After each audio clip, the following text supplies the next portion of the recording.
Welcome back to the Packet Lab. Today we're going to take a look at the mRemote Terminal Emulator.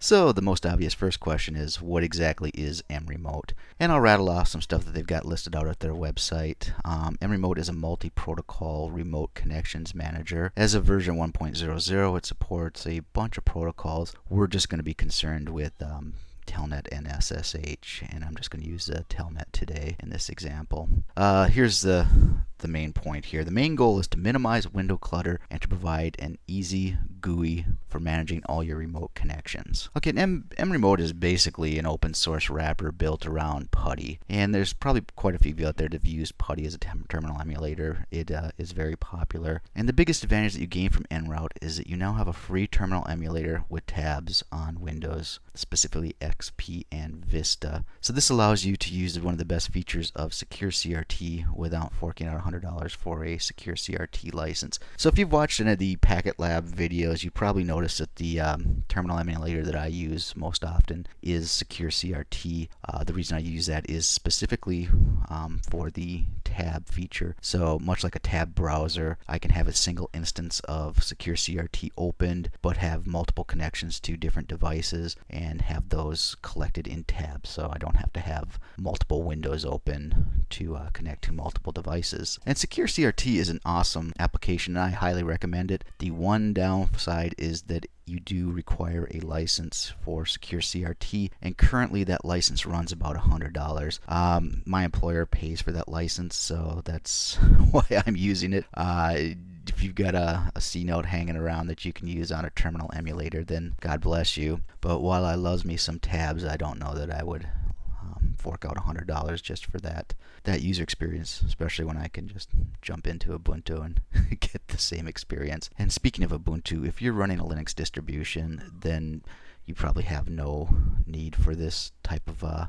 application, because basically your terminal emulator will just use your terminal window, and that does have tabs built in there. So this is specifically for corporate slaves, like myself, who have to use Windows OS when they're in the office and want to have that same tabbed user experience. And I do have a quick note at the bottom of the screen here. There's at least one other and probably more application which works with PuTTY to provide tabs, and that's called PuTTY Connection Manager. I've not used that application yet. I will probably take a look at that in the next few weeks here and pop a review up on that. This side goes over the mRemote requirements, and it's supported on Windows XP and Vista. I have seen some entries on the web that people have had problems with Windows 7 using it. You can give it a shot there. It may or may not work. Prereqs, list a bunch of them. None of those really are going to affect us because we're just going to be using Telnet and SSH.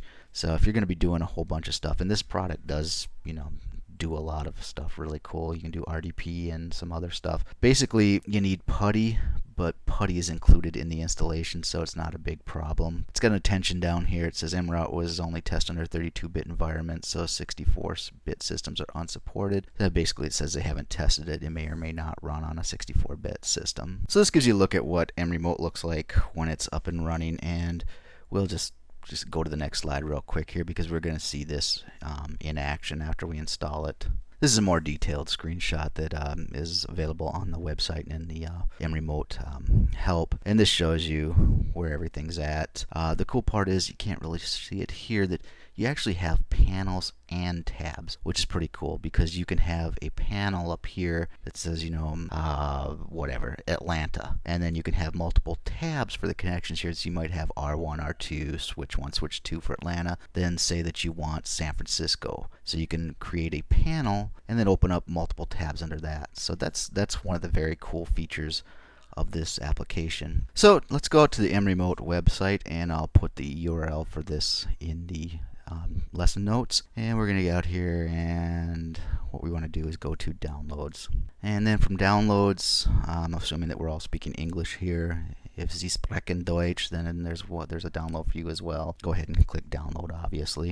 And then I just went ahead and downloaded this to my desktop. And there's nothing magical about the installation. You're just going to go ahead and double click on the icon, run, agree, install. There we go. Any normal Windows installation, it's going to throw a shortcut into your start bar. We're just going to skip that and go right ahead and start mRemote from here. here we go. Okay, and this is the first screen you're going to see after installing mRemote, and pretty obvious what's going on here. It's checking for components. I'm not going to be doing any Citrix, so I'm not worried about that. And Gecko Firefox rendering engine, I don't give a shit about that either. What I do care about is that PuTTY is installed, and I read documentation that said that PuTTY was included with the install. That said, I did have PuTTY installed on this box before I installed mRemote. So if you get a big red exclamation mark instead of a happy green check mark, go on out and find PuTTY and download it. And it will not come with these connections already set up. I had this installed earlier, and when I deinstalled it, it must have kept these connections. So I'm just going to go ahead and delete those. So we're starting from scratch here. And as I mentioned earlier, you have panels here, and that's what this component check is. To close out a panel, just go ahead and hit the X up here. And now let's go ahead and, well, real quick, this is another cool feature. It docks. So you got our connections here. If we don't want this out, then we just go ahead and unpin this. Click over in here, and it should slide over. It was sliding over no problem when it had stuff there. Maybe because I don't have a panel open here. Okay, well, let's get into the connections then. And we're going to go ahead and add a connection. And we'll name this R1. And I do have GNS3 running, which is running Dynamips. And I have 3 routers running currently, R1, R2, and R3. They're on, R1 is on port 2001, R2 2002. I think you can do the math for R3. Let's start out with a single connection here. And now we're going to have to configure that. And this is pretty cool. Like I said, I like the docking here. So if you don't see the configuration, you just mouse over config. We'll lock it here. Named it R1. And what we need to do, obviously, is give it an IP address, which in this case is going to be your 127.0.0.1 address. And we could do that. But let's go down to protocol. And it's starting out. Let me open this up a little bit more. Okay, you're going to be a bitch and not... whatever. Anyways, protocol, just click this. It'll give you a drop down. We're going to be using Telnet, so let's choose Telnet.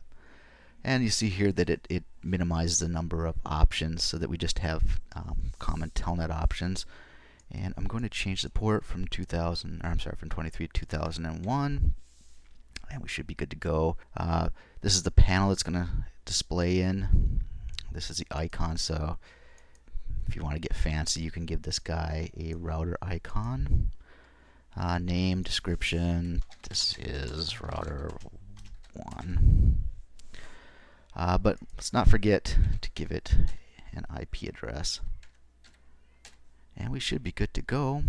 We can go up to our connections here, and what we want to do, you can either double click this or go ahead and right click it and then hit connect. And it brings up our connection. And this is where those docking windows come into effect. They're making fucking monkeys out of me. Okay, let's undock this. There we go. So now if we want to get back to our connections, we just mouse over it. If we want to configure something else, we mouse over that.